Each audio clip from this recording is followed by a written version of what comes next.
The story that you are about to hear is a compilation of tales showcasing different cultures or beliefs that is unique from our perspective.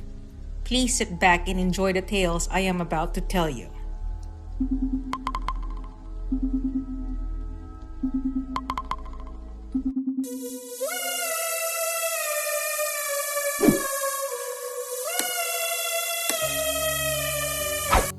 The Bunny Man is an urban legend that originated from two incidents in Fairfax County, Virginia in 1970, but has been spread throughout the Washington, D.C. and Maryland areas. The legend has many variations. Most involve a man wearing a rabbit costume who attacks people with an axe or hatchet. Most of the stories occur around Colchester Overpass, a southern railway overpass spanning Colchester Road near Clifton, Virginia, sometimes referred to as Bunny Man Bridge. There is a tunnel under a road that runs through remote woods in Oregon. An insane asylum had been built in the vicinity not long after the Civil War. As the area became colonized and became more popular, houses were built around the asylum, and near the turn of the century, the residents started to question its existence. When an escaped patient attacked a child, the authorities finally decided to close the institution. As the patients were being moved to the newly built Lorton prison, one convict escaped, Douglas Griffin. Griffin had been committed after he brutally killed his parents with an axe on Easter morning when he was 12. The local police searched the woods for 2 months, but all they found were several half-eaten and mutilated rabbit corpses. On Halloween, 3 local teenagers disappeared. That night, bloodhounds looking for the kids led officers to a small bridge with a rail line at the top and a road running under the bridge. Hanging from the bridge were the missing teens, disemboweled like the rabbits in the woods. The teens had been walking to a friend's house and apparently found Griffin hiding under the bridge.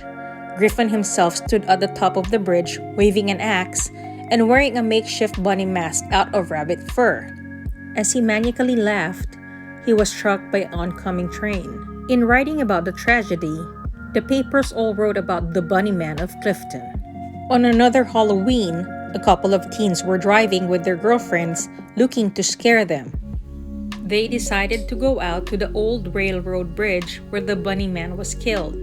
It was almost midnight. The boys stopped under the bridge and dragged the scared girls out of the car, teasing them that the ghost of the Bunny Man would get them. The teasing became too much for one of the girls, who pushed the boys away and ran out from under the bridge into the road. At that moment, at the exact stroke of midnight, she saw a bright flash of light under the bridge. When the light faded, she saw her friends' bodies mutilated and hanging from the bridge, and their car had a bloody axe struck into the windshield. Ever since that night, local kids gather every Halloween at Bunny Man Bridge, but they all scatter before midnight as none want to be caught under the bridge when the Bunny Man comes. On the evening of October 19, 1970, U.S. Air Force Academy cadet Robert Benet and his fiancée, who were visiting relatives on Guinea Road in Burke. Around midnight, while returning from a football game, they reportedly parked their car in a field on Guinea Road to visit an uncle who lived across the street from where the car was parked. As they sat in the front seat with the motor running, they noticed something moving outside the rear window. Moments later, the front passenger window was smashed and there was a white-clad figure standing near the broken window. Bennett turned the car around while the man screamed at them about trespassing, including, "You're on private property and I have your tag number." As they drove down the road, the couple discovered a hatchet on the car floor. When the police requested a description of the man, Bennett insisted that he was wearing a white suit with long bunny ears. However, Bennett's fiancée contested that their assailant did not have bunny ears on his head but was wearing a white capirote of some sort. They both remembered seeing his face clearly, but in the darkness, they could not determine his race. The police returned the hatchet to Bennett after examination. The second reported sighting occurred on the evening of October 29, 1970, when construction security guard Paul Phillips approached a man standing on the porch of an unfinished home in Kings Park West on Guinea Road. Phillips said the man was wearing a gray, black, and white bunny costume and was about 20 years old, 5 feet 8 inches, and weighed about 175 pounds. The man began chopping at a porch post with a long-handled axe, saying, "You're trespassing. If you come any closer, I'll chop off your head." The Fairfax County Police opened investigations into both incidents, but both were eventually closed for lack of evidence. In the weeks following the incidents, more than 50 people contacted the police claiming to have seen the bunny man.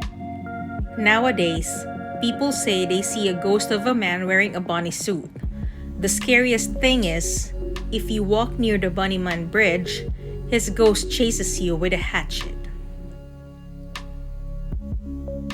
A vacationeer was walking along the beach on a picturesque island in British Columbia, Canada, when she caught sight of a sports shoe on the sand.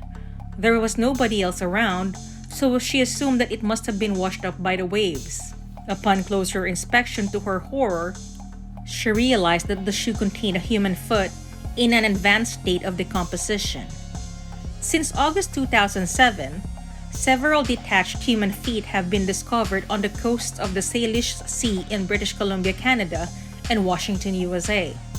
As of December 19, 2017, 13 feet have been found in the Canadian province of British Columbia and 4 in the US state of Washington.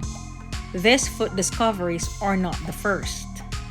One was found in Vancouver in 1887, leading to the place of discovery being called Leg and Boot Square. On July 30, 1914, the Vancouver Sun reported that recent arrivals from Kimsquit reported a human leg encased in a high boot was found on a beach near the mouth of the Salmon River. It was thought that the remains were from a man who had drowned on the river the previous summer. The series of discoveries has been called astounding and almost beyond explanation, as no other body parts have turned up. The sudden and regular appearance of the disembodied feet led to speculation that perhaps a serial killer was on the loose, leaving the body parts behind as grisly trophies. They have also caused speculation that the feet may be those of people who died in a boating accident or a plane crash in the ocean. One explanation is that some of the feet were those of 4 men who died in a plane crash near Quadra Island in 2005 and whose bodies have not been recovered, though one of the feet has been determined to be from a female. Foul play has also been suggested, although none of the first 4 feet showed tool marks. This does not rule out foul play, however. It is possible that the bodies could have been weighed down and disposed of, and the feet were separated due to natural decay. Determining the origin of the feet is complicated because ocean currents may carry floating items long distances, and because currents in the Strait of Georgia are unpredictable. A foot may float as far as 1,000 miles. Also, human feet tend to produce adipocere, a soap-like substance formed from body fat, which makes it hard for forensic scientists to find clues. Under optimal conditions, a human body may remain intact in water for as long as 3 decades, meaning that the feet may have been floating around for years. Another theory is that the feet belong to people who died in the Asian tsunami on December 26, 2004. Richmond-based writer Shane Lambert has advocated this position, pointing to the fact that many of the shoes found were manufactured and sold in 2004 or earlier. Lambert acknowledges that there could be other sources for the shoes or multiple sources. However, besides the dates when the shoes were manufactured, Lambert cites ocean currents and their ultimate northward tendencies up to the Pacific Ocean from part of the region that was hit by the 2004 tsunami. But why did people keep finding only their shoes? And why did this happen only in that particular part of the world?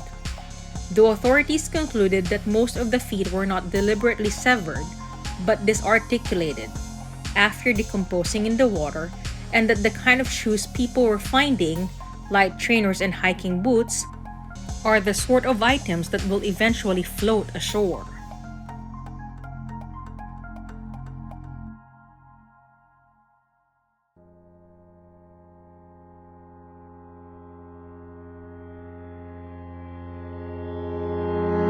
Hey everyone! I just wanted to express how grateful I am that you took the time to listen to my narration. Hopefully you enjoyed it. I am Twisted Mind and please enjoy the rest of your day. Salamat!